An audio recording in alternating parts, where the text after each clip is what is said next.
aspiring JavaScript programmer that needs to learn more about the syntax, exception handling, and the wide array of operators JavaScript has to offer?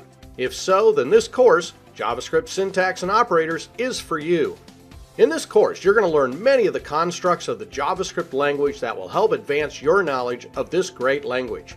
Some of the major topics you will learn in this course are: the switch statement helps you to simplify your code. For in and for of provide specialized looping constructs. JavaScript has a great selection of math, comparison, and logical operators. Short-circuit evaluation makes your code more efficient. How to handle exceptions and determine error types. How to investigate a variable's data type at runtime. Understanding the this keyword and how it changes based on scope.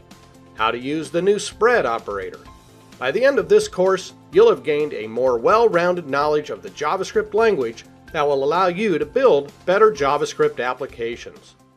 There are several modules in this course. This first one, all about the switch statement, will talk about simplifying multiple if-else statements, and we'll talk about block-level scope issue and how to resolve that.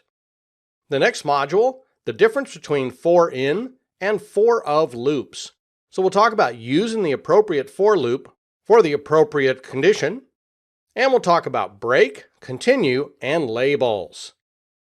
The next module, using math and comparison operators, where we'll do some demos of the different operators and talk about use strict. The next module, working with logical operators and short-circuit evaluation. We'll talk about truthy and falsy and how short-circuit evaluation works. The next module, utilizing JavaScript exception handling. We'll talk about try-catch and finally blocks.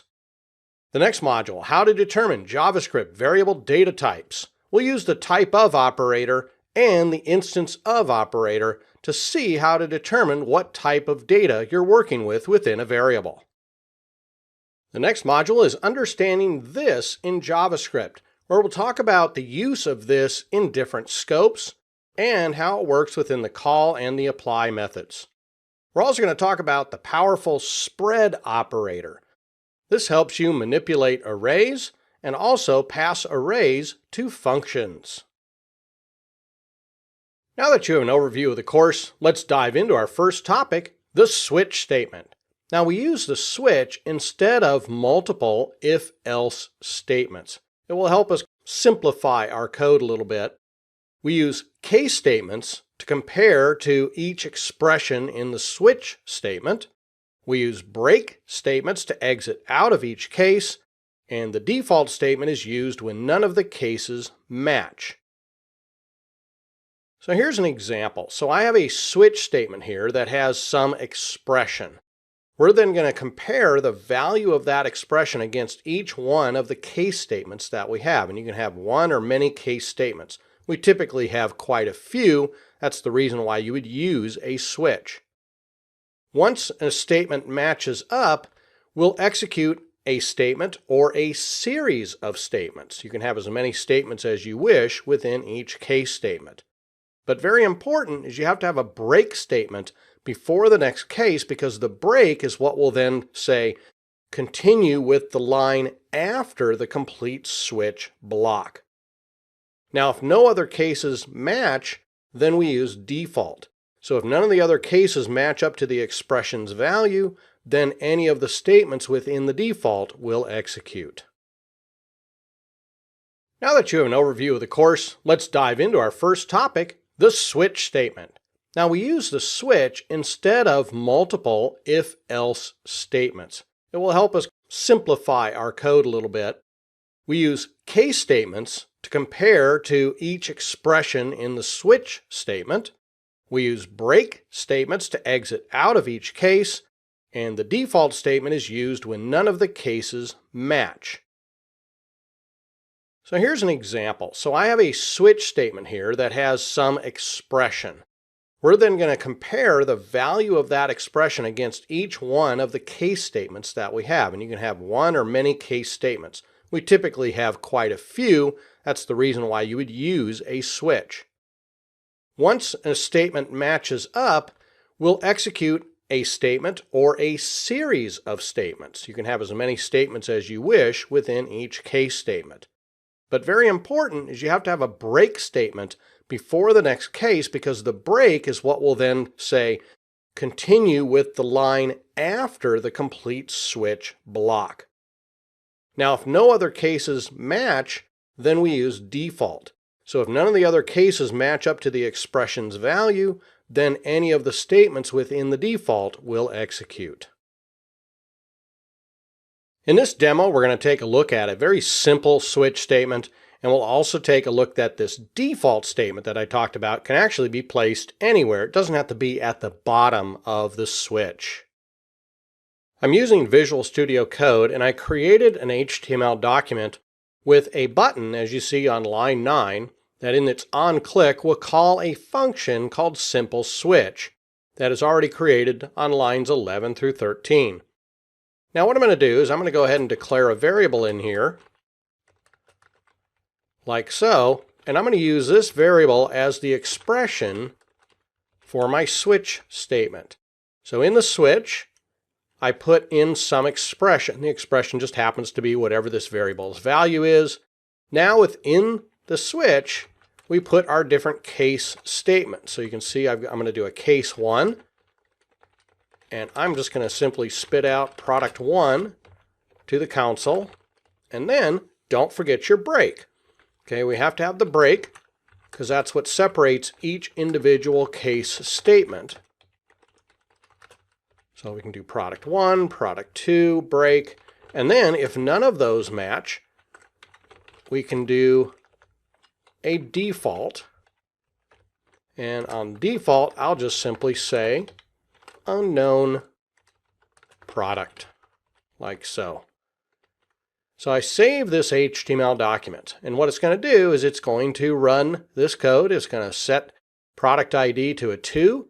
It will look at the value of product ID and take the appropriate case statement.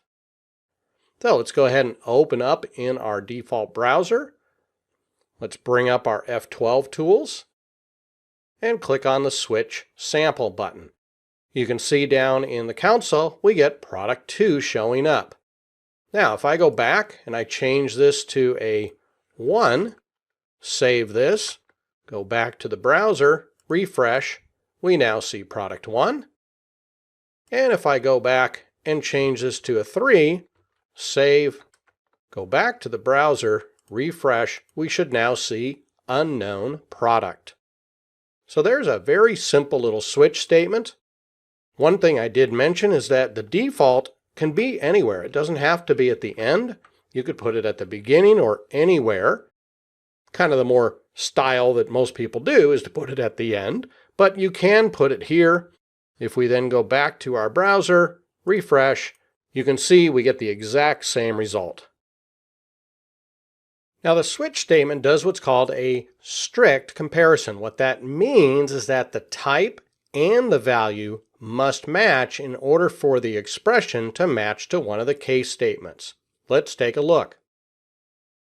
We have a new function called strict comparison on line 11, and the button on line 9 actually calls that. You can see on line 12 I set a new variable, product ID, but look what I did. I set it to the value 2, but that's a string. Then within the switch statement, notice lines 15, 18, and 21 are a case of 1 numeric, 2 numeric, and 3 numeric. What do you think is going to happen if we were to run this code? We get unknown product because both the type and the value did not match any one of those case statements, because the value would have matched line 18, but the type doesn't match. As a result, none of the cases match the expression. It then falls into the default statement, which prints out unknown product. Now the switch statement does what's called a strict comparison. What that means is that the type and the value must match in order for the expression to match to one of the case statements. Let's take a look. We have a new function called strict comparison on line 11, and the button on line 9 actually calls that. You can see on line 12 I set a new variable, product ID, but look what I did. I set it to the value 2, but that's a string. Then within the switch statement, notice lines 15, 18, and 21 are a case of 1 numeric, 2 numeric, and 3 numeric. What do you think is going to happen if we were to run this code? We get unknown product because both the type and the value did not match any one of those case statements, because the value would have matched line 18, but the type doesn't match. As a result, none of the cases match the expression. It then falls into the default statement, which prints out unknown product.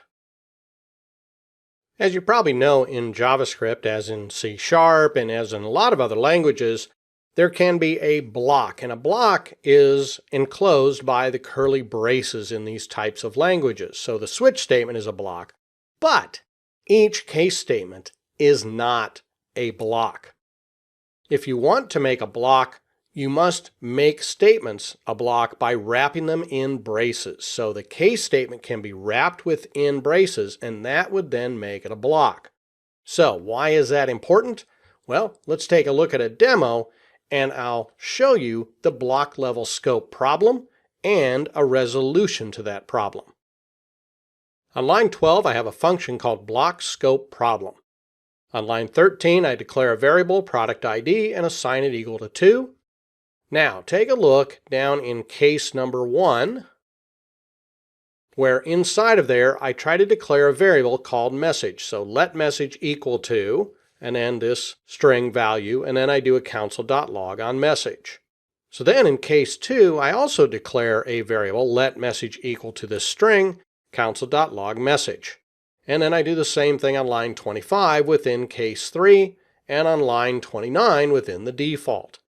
So as I mentioned before, the case statements themselves are not a block. So what would happen if we were trying to declare message in each one of these case statements? Let's open this up in our default browser. Let's hit F12 and look at this. We get immediately a message that says identifier message has already been declared. That's because each one of these is not a block, so it thinks that we're just declaring this variable over and over again, and of course, that's not allowed. So how do we fix this problem? It's actually very easy. Here you can see on each case statement, so case 1, I have added the brace and then a closing brace, and then I declare message inside of that brace. By making the braces, that creates a block. I then do the same thing for number 2, case 2, where I add an open brace and a closing brace, and then I declare the message within here. This is now legal syntax. Now each of these message variables are declared within a block, and then they are thrown away once the block ends. This is how you can fix the block level scope problem within a switch statement. In this module, we saw how the switch statement really helps us with our readability. It's also more efficient than using multiple if-else statements. The only thing we need to really kind of be careful of is with this block level scope, but I showed you an easy fix for that. Coming up in the next module, we're going to talk about using the appropriate for loop. We'll also talk about break, continue, and labels. I hope you'll join me for the next module.